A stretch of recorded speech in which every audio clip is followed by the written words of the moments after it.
Si usted quiere aumentar el rendimiento escolar y deportivo de sus hijos, dele Implexin. Implexin es el mejor multivitamínico y estimulante del apetito del mercado. Implexin, el multivitamínicos de Laboratorios Amerifarma. Pues bien, cuando analizamos el informe del Fondo Monetario Internacional en materia de perspectivas de la economía mundial, nos damos cuenta de que el fondo comienza a pronosticar una desaceleración de la economía mundial, en particular de la zona euro, que piensa el fondo que pudiera pasar a una etapa de recesión, es decir, otra vez en una situación en la cual caiga la actividad económica. De acuerdo a sus cálculos, la economía global para este año 2014 terminaría en 3.3%, menos de lo que había previsto inicialmente, y para el año 2015 3.8%, también menos de lo que había previsto. Bien, ¿qué está sucediendo? ¿Por qué está creciendo tan poco la economía mundial? Recuerden que ahí están también los países emergentes. Los países emergentes crecen muchísimo más que los países desarrollados. Eso significa que hay que ver qué es lo que está explicando esta desaceleración de la economía mundial. Se dice que una parte de la explicación se debe a el limitado crecimiento de la productividad factorial total. ¿Qué es la productividad factorial total? Es la combinación que se realiza entre el capital y la mano de obra y su uso eficiente. Cuando usted lo combina de una manera que le permite un uso eficiente del capital y la mano de obra, esto genera que dado el capital y dado la mano de obra, usted puede crecer todavía más. Esa es la productividad factorial total. Y esa productividad factorial total lamentablemente no se está expandiendo como se expandía años antes. Por lo tanto, entonces estamos ante una situación en la cual se está creciendo poco. ¿Qué hay que hacer? Bueno, dice el Fondo Monetario Internacional, no solamente se pueden tomar medidas por el lado de la demanda, es decir, política monetaria y política fiscal expansiva, que como ya señalé aquí hace varias semanas, el fondo ha estado recomendando por el lado fiscal que a los países desarrollados, países que tienen holgura en materia fiscal, que puedan pues expandir su gasto público sin generar un nivel de déficit significativo o un proceso de endeudamiento excesivo, pues se debe hacer. Es decir, que los países como por ejemplo Alemania, que tiene un superávit fiscal, pudieran incrementar su inversión en infraestructura y de esa forma alar al resto de Europa. Esa es una de las recomendaciones del fondo para Alemania.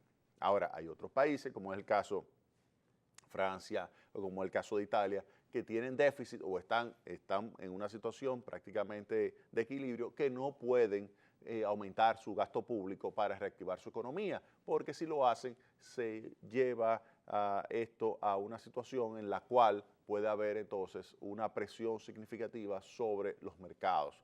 Y esa presión sobre los mercados, producto de un déficit público por encima, por ejemplo, en el caso de Europa, del 3% del PIB, pudiera desembocar en desconfianza por parte de los inversionistas en los títulos que emiten los gobiernos y esto entonces pudiera generar una situación de movimientos hacia la baja del precio de esa deuda y un aumento del costo del financiamiento. Para evitar eso, el fondo le dice a esos países tengan prudencia, a ustedes simplemente ejecuten una política que le permita crecer, pero sin excesos. Entonces, eso se lo dice a los países que tienen, digamos, cierta restricción fiscal muy fuerte.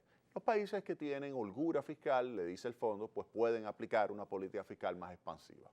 Ahora, ¿qué dice también el fondo? Bueno, por el lado monetario, que sigan los bancos centrales apoyando los procesos de recuperación. El más exitoso, definitivamente, los Estados Unidos. Japón también, y ahora el Banco Central Europeo han estado pues poniendo en marcha programas de compra de títulos que va a ayudar a reducir todavía más las tasas de interés y a facilitar el financiamiento porque aumentará la liquidez. Y por lo tanto esto ayuda a la recuperación económica. Ahora, dice el fondo, esto no es suficiente. Eso es por el lado de la demanda. Por el lado de la oferta se requiere, si queremos mejorar lo que es la productividad factorial total, llevar a cabo reformas estructurales que favorezcan una mejor capacidad de producción, es decir, que tomemos capital, tomemos mano de obra y que reformemos la economía de tal manera que podamos utilizarlo más eficientemente ambos tipos de factores de producción.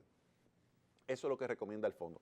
Un ejemplo para que ustedes entiendan, vamos a suponer, República Dominicana, uno de los problemas muy serios que tiene y que le impide poder mejorar su productividad es la situación del sector eléctrico. Un sector que genera la necesidad de transferencia por encima de $1.000 millones al año, tiene un problema. Un sector que te obligue a ti como productor a pagar una tarifa de electricidad por encima de los 28 centavos de dólar el kilovatio, es un problema. Entonces, si se hace una reforma a ese sector y se resuelve ese inconveniente que hace que uno, por una parte, tenga que pagar unos precios excesivos de la tarifa de electricidad y por otra parte, tenga que tener una planta de electricidad y comprar combustible diariamente para poder facilitarse la energía que requiere su empresa, si eso se resuelve, entonces se puede, con el capital y la mano de obra que está ya instalado en la empresa, se puede ser más eficiente. Entonces, es ese tipo de reforma que quiere el Fondo Monetario Internacional. Ahora bien,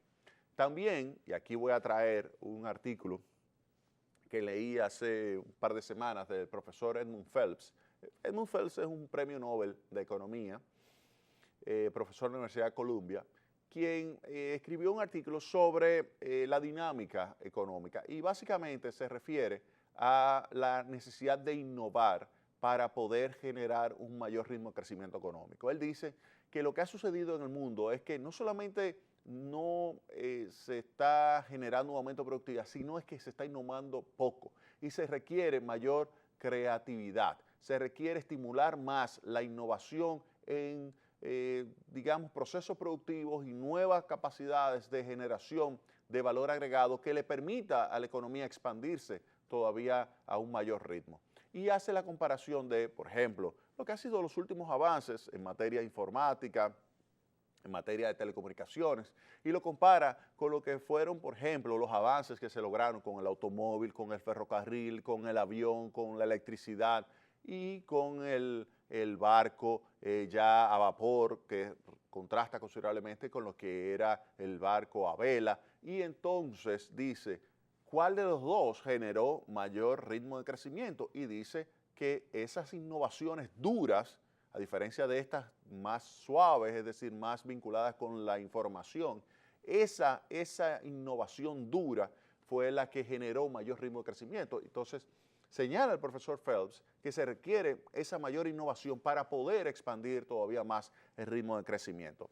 De manera que no solamente se requiere un conjunto de reformas estructurales para estimular la productividad, sino que además se necesita tener una capacidad adicional de innovar. Y por eso el profesor Edmund Phelps recomienda que los estados, los países, las economías exhorten, promuevan, induzcan lo que es la innovación, la creatividad y estimule de esa forma entonces un mayor ritmo de crecimiento económico, porque se sabe que el mayor ritmo de crecimiento económico es lo que se traduce en una mejor calidad de vida para la población. De manera que el fondo dice, la economía mundial está en una etapa de desaceleración, principalmente la zona euro, se requieren reformas y medidas, no solamente por el lado de la demanda, sino por el lado de la oferta, y esto hay que complementarlo por el lado de la oferta a través de la innovación. Con esa combinación se pudiera generar un mayor ritmo de crecimiento económico. Vamos ahora a la pausa y vamos a retornar entonces hablando sobre las perspectivas para América Latina.